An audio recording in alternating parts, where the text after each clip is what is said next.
Assalamualaikum warahmatullahi wabarakatuh. Di sini saya akan melontarkan beberapa pertanyaan mengenai sistem politik pintu terbuka atau liberal.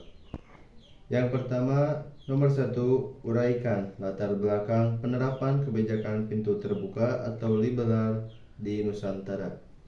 Pada tahun 1865, kaum liberalis Belanda berhasil memperoleh kemenangan politik.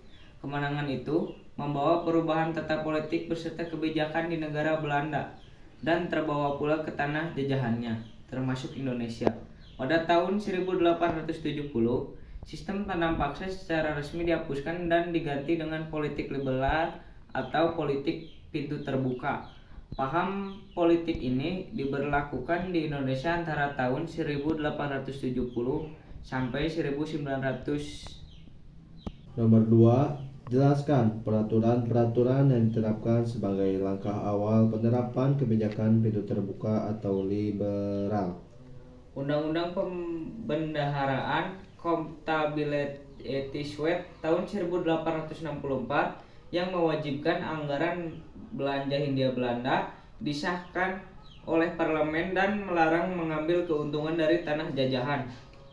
Nomor 3, jelaskan faktor-faktor pendukung diterapkannya kebijakan politik pintu terbuka atau liberal di Nusantara. Undang-Undang Agraris Act tahun 1870 yang menetapkan dasar-dasar politik tanah. Menurut undang-undang yang dicetuskan Mr. D. Wall, seorang menteri jajahan dan peniagaan pengusaha swasta diberi kesempatan menyewa tanah negara untuk 75 tahun atau tanah petani untuk 2 tahun atau 5 tahun. Untuk yang terakhir, nomor 4, jelaskan dampak positif dan negatif kebijakan politik etis di Nusantara. Dampak positif 1.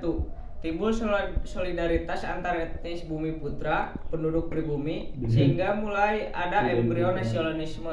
Nomor 2. Terjadi perubahan kehidupan masyarakat yang menyangkut meresapnya ekonomi uang, timbulnya kelas baru, dan tumbuhnya pemukiman baru di daerah sekitar perkebunan, sehingga kelak berkembang menjadi kota-kota baru.